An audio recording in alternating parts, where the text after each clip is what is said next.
Hello, my name is Bill Haley for Haley 2024 The Movement's Government Reform Ideas. This new school choice plan is called Competitive School Boards. It's where parents select their school board. Please give me 2 minutes to give you a full overview. Then we'll take about 30 minutes to address all the different issues and really go in depth. So let's divide every state's education system into roughly 12 statewide school boards. Then we do the same thing for the local school boards, 12 of those. And then every local school board signs on with the state school board, so they're connected. Every parent selects the local school board that matches how they want their children taught. The simple rule is that the school board must have at least 5% of the students within the state or within the locality. Parents and teenage students elect their school boards. So we'll go over the while we do teenage student selecting, especially in the high school range. Parents and high school age students elect their school board members within their membership. The big question remains: how much authority do we give school boards within this plan? So that's my 2 minutes. Did that in about 1 minute. But let's go further into the explanation of the full thing. First, I will address the school buildings, how we deal with that, teachers, religion, busing, sports, CRT, history, discipline, sex ed. I deal with the competition of philosophical worldviews. So every school board would have a different philosophical worldview. Mask mandates, vaccine mandates, funding, hours of school, racial segregation, the transition. How do we transition? And there's a lot of ways to transition. So I will address the short answer is on all those questions about all the funding, hours of school, racial segregation, competition of worldviews. All that's going to be done by the school board. The school board's going to address it. So that's 90% of the answer. But we're going to go over all those issues. So my Haley 2024 plan is a little bit different than what I'm going to go over here. It goes further and takes the current government out of the whole mix. And we go a little bit farther. So a little bit different.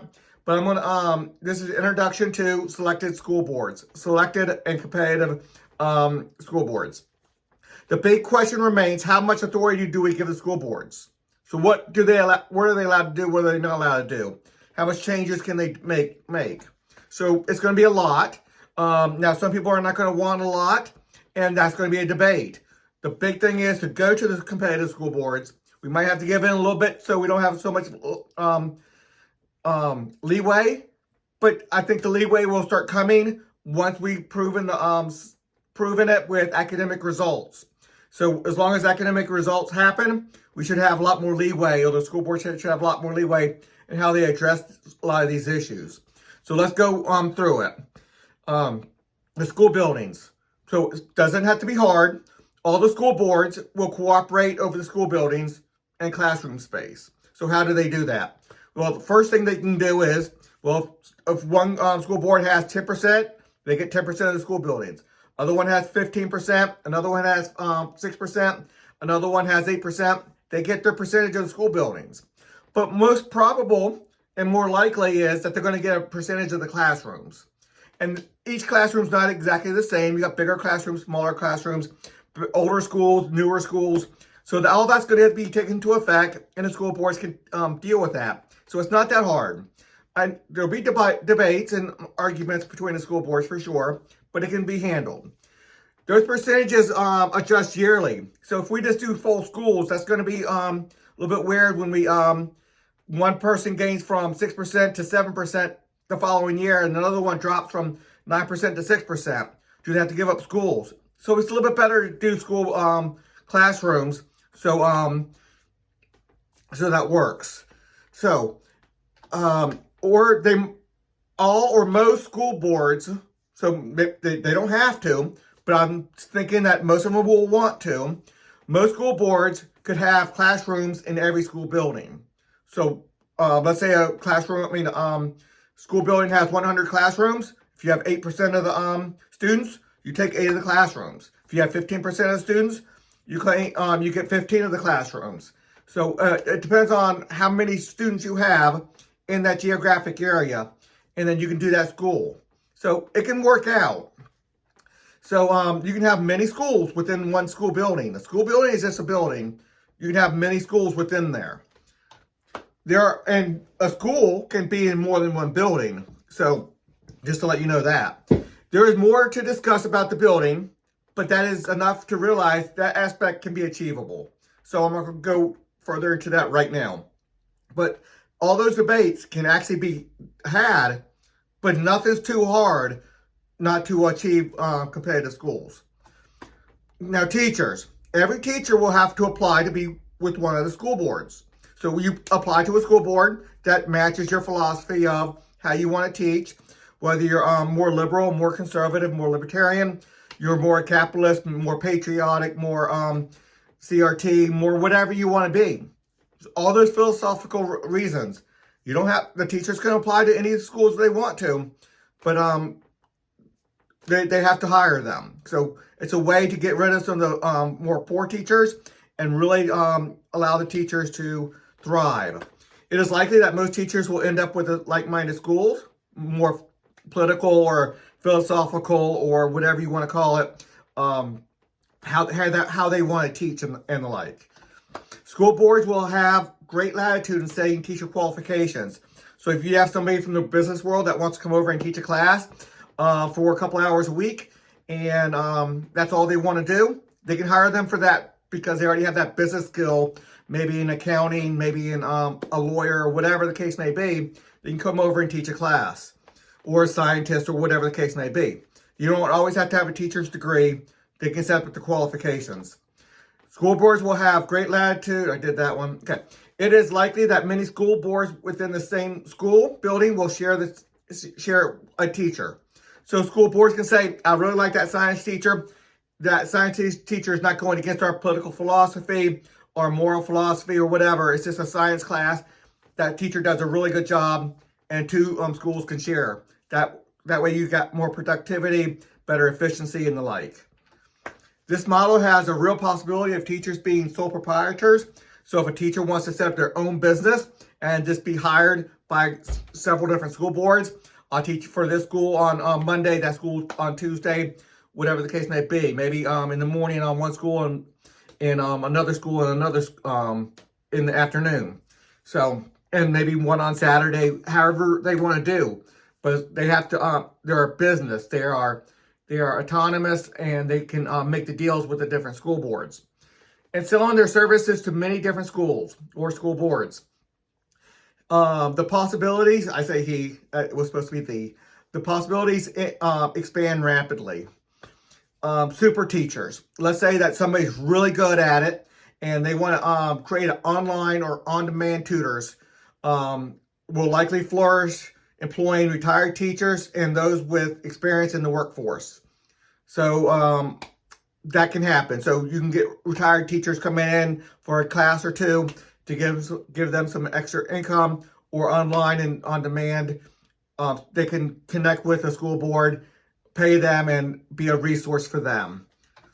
So this model has a real possibility of teachers I went backwards. Okay, only on that super teacher one, I don't know how I missed on this slide, but you can have a super teacher who really puts a lot of money into it. Let's say $100,000 or so into a really good lesson plan for one lesson. Really great videos, graphics, lesson plans, questions, and maybe some tutors that can you can call up and get some help with it. But they can really teach one lesson. Now, a lot of schools could use that video, probably 10, 15-minute long videos just to teach that one aspect of what you're trying to do. Let's say long division or whatever the case may be. And you can get some really good high-quality teachers that really spend a lot of time on that one subject and a lot of effort, graphics, and the like. So those things can start to happen. Where we don't have super teachers right now to a large degree. We have a little bit on YouTube, but that can really expand when those people can be hired by school boards, or maybe licensed by the school board, or have access to those videos for their schools. There's a lot of different plans out there. Okay, let's go to religion. only one school needs to stay secular.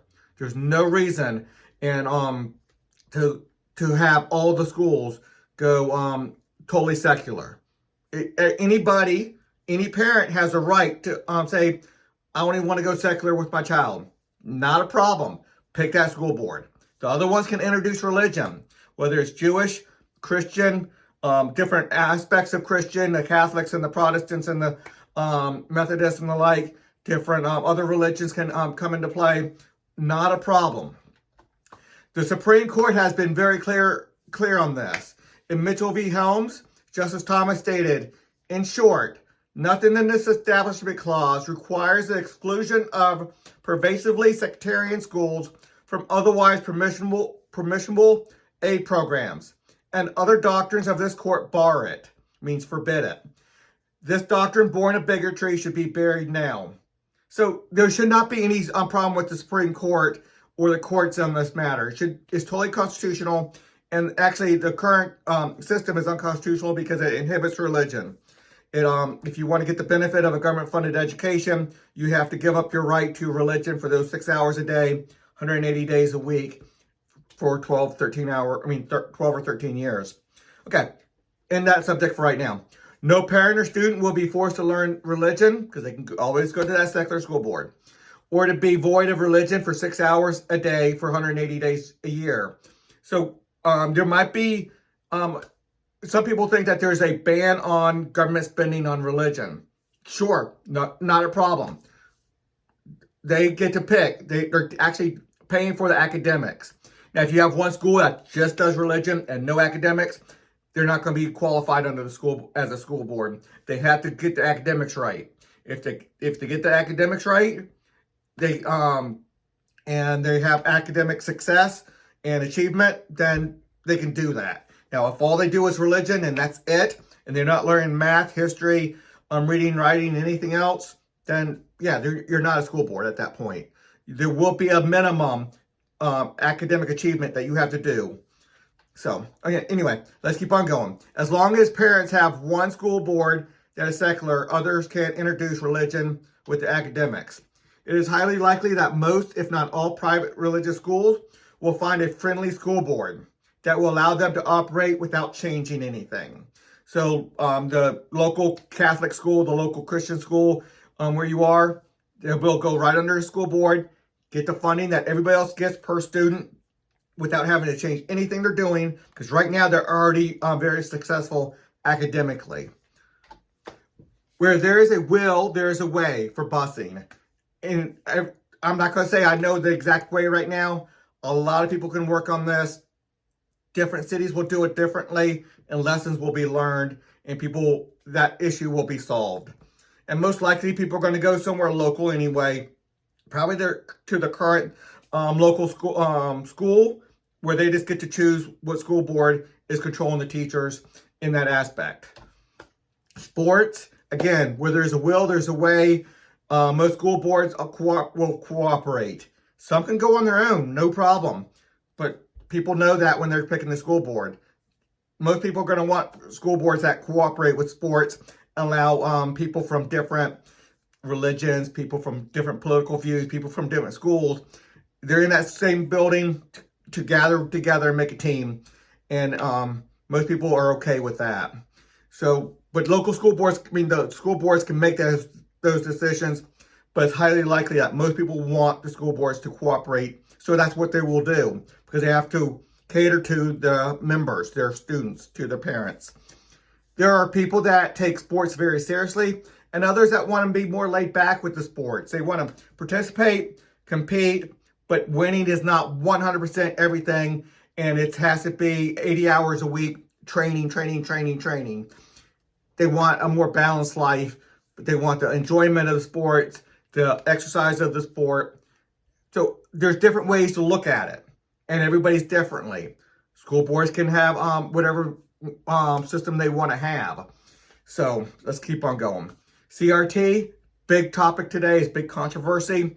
Every school will address how they're going to do that, and parents will consider how they deal with CRT when deciding on their school board. So all these parents going up and fighting with their school boards right now, and speaking and yelling at their school boards. If they don't like how their school board's doing it, you can yell at your school board, but if they don't change, that parent can walk with their students with that money. The money follows the student because the school boards get the percentage of the school budget based off the percentage of the children that they have. So if you have 8%, you get 8% of the money. 1% of the people leave, you got 7% of the money now. You lose money, you lose students. You don't need as much teachers because you have 1% less students. It all works out. Every school board will decide how they teach history. That's CRT and a lot of other things. How history is addressed will be one of the factors in parents' choices. Discipline. How you discipline children are very, very important. The way they're doing it right now, a lot of people are unhappy with how they're dealing with discipline, especially with the race disparities and the like. So that needs to be addressed, and every school board will address how they're going to do it. And again, one of the decisions parents will look at is how they deal with this issue. Sex ed, again, some people want very, very liberal, tell the kids everything. Some people think that's highly inappropriate to go too far into depth, or they go into the immoral, and other people will want to go a lot more moralizing. To each their own, but that's one of the factors that parents will consider. So every school board will decide how that's going to handle it.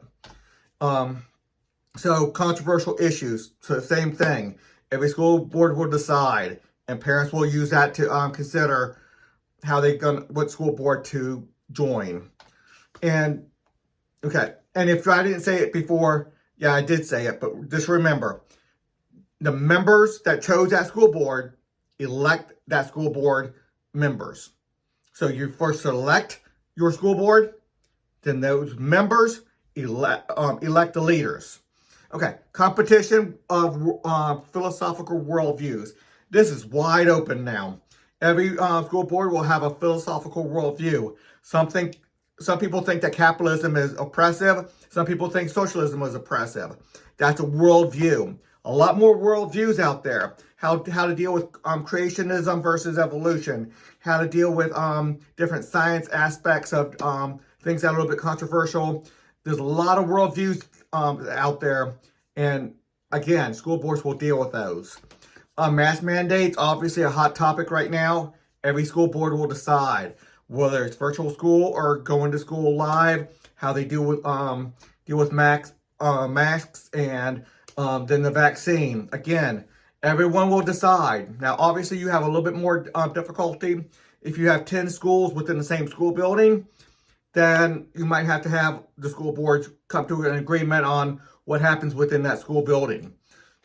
So, totally understand that there will be an issue there, but the school boards will fight for their students, fight for their things. And if they really disagree, they might separate different parts of the school, separate the schools. So if you have 10 schools within the district, well, people who really want vax mandates can go to one school. Other school boards that don't go to another school. They don't just have the classrooms mixed up within the same school building anymore, but you have separate school buildings. That's a little bit drastic step, but that can happen as well. Funding. Now, this is where it comes down to where a lot of people will disagree. But I never want this not to happen because of this issue. I'm willing to go pretty far in allowing the people who want to keep the funding just the way it is right now. I'm willing to let them do that to get everything else because it's so important to get that philosophical, that religious point of view. Those are much more important. All the other issues going on, very, very important. So I'm not going to die on this hill, but it's important to understand, especially if academic results are good. This is some of the things I want to be able to do. I want to be able to go all the way, but again, I don't want this to be a stumbling block in achieving the competitive school board. So, let's see. If the political will only allows competitive school boards within the current tax structure, it would be a major step in the right direction. To begin with, every school board will get its percentage of education budget to match its percentage of students. And obviously, adjustments will be made for students with the disabilities and other reasons why there's difference in funding right now. If it's legitimate, all the school boards will have to come together and really make that decision on the best way to handle that. Because you don't want all the people with significant disabilities all in one school board and they get this exact same average funding and they're underfunded for what they need because their needs are much more. While there will be pushback to this idea, it would be totally reasonable to allow a school board, if they wish to add additional tuition for its members. They want more benefits. They want more teachers. They want smaller classrooms. They want to do more in sports or more in music, and they want to buy more equipment or whatever. They want to give the teachers a raise, but the current funding is not there. They can add a tuition. And there's a lot of ways to do that. So I know that's controversial to allow the quote-unquote rich to buy better education. We need to be able to allow them to do that. And in my view, additional tuition could come in many forms, such as the long-term 1% income tax for those that make it through college and earn above a middle-class wage. So there's a lot of ways to do it. They're called chair loans and different things. So there's a lot of different ways, or just straight up money, tuition. So however you want to look at it, but we should allow people to spend more. And for people who want to spend less, let me not get ahead of myself. Additional tuition could come from many forms. Many models would be attempted and the lessons learned. Of course, parents and students would have to agree to this. To go to that school, they'll be given fair notice on, hey, next year the tuition will be $100 per student, $200 per student, because what we're getting right now with the, let's say, $12,000 or $15,000 per student is not enough. And again, are we going to separate out the school building as a separate cost? Maybe. There's a lot of ways to do that. If the school board is showing great academic results and has a business model that achieves the education on a lower budget than supplied by the taxes, so let's say the government's giving $12,000 for per student, but this business model allows it to be done with $10,000. Then they should be able to take that additional funding and deposit it into a student's higher education or vocational tech account. So the school board says, look, we have a business model that allows us to do this by $10,000. We're getting $12,000 by the state, by the city, by the government through the tax system, but we don't want to use it all. We're going to take $2,000. We're going to put it into the an account so you can go to college, so you can go to a voc tech system or whatever, anything education related. So stuff like that can happen, or it should be able to be happening. Many terms could be tried to reduce the cost of education. As long as academic results stay high, the school board should have wide latitude. I'm sorry. Hours of school. Okay, the current law is roughly 6 hours a day for 180 days a year for first through 12th grade. Many new models can arise. There's no reason why we need to stay with that. Monday, Wednesday, Friday classes could be done. Tuesday, Thursday, Saturday, so we can have half the school buildings that we need. So a school can do it in that manner where the kids learn at home or doing their doing homework at home for those other days. A lot of different models is what I'm trying to talk about, where the rest of the work is done at home or on video lessons. So just a lot of different things.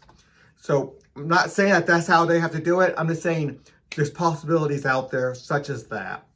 Some people like year-round school and others want that long summer. Or you might just have 1 month break 3 times or 4 times a year versus the current system where we have about 3-month break in the summer. So there's a lot of different ways to do it. Or 1 week breaks every month type of thing. I don't know. School boards will put out its results and plans, and parents and students will use it as one of the many factors. So a lot of new business plans, education models that could be tried. I mean, just look at what some private schools do. Mostly they're mandated to do the 180 days a year, 6 hours a day. But a lot of private schools, I'm sorry, homeschool models, where they get together, they can do that twice a week, 3 times a week. So those things have succeeded in some test models out there within the homeschool community. Many people will worry about racial segregation. I don't think that's going to be a problem. It's not been a problem since the 1960s, maybe the 1970s. And to be honest with you, private schools are more segregated or integrated, let's say, than the public schools. There's more problems with segregation in the public schools because you just have communities of color so much concentrated in some areas. And so that happens. In the private schools, there's a lot more integration. Okay, it is currently against the law to discriminate, and private schools are not calling to discriminate. So I don't think this is a problem, and those laws are not going to change anyway. So that's not even part of the reform. But I know some people will be concerned about that. The transition. Let's go over the transition. It's not that hard, and there's many ways to do it. This is not the only way. I just want to have you have an idea about what we can do. To start, every state legislator, state senate, State House of Delegate member, your state legislator, picks a school board member, maybe 1 or 2 or 3 different types. And then let's say you have 200 or 300 people, and then they gather up in like-minded groups, and then they create school boards. So you do have elected officials that started off, that way it's put on by representation. And then these roughly 12 school boards advertise for parents and students. The parents and teenage students select their school boards. They select them. And then the parents and teenagers elect their school board members. So all that can happen within a couple months. It doesn't have to be 2 or 3 years. They elect them.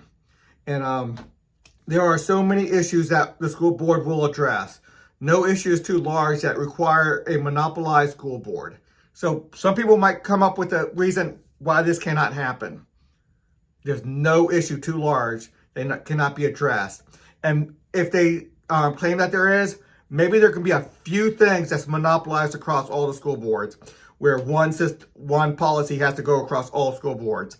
I don't want to get into that, but just to get this going, I'm willing to cooperate a little bit with that. But anyway, I'm not the one that's making the legislation. I'm just putting the idea out there, and let's keep on going. So everything's at Haley 2024. Look at my transition I have on my education page here. It's really easy to find. So it's a little bit different than what you saw here, but it's going in this direction. So until the next video.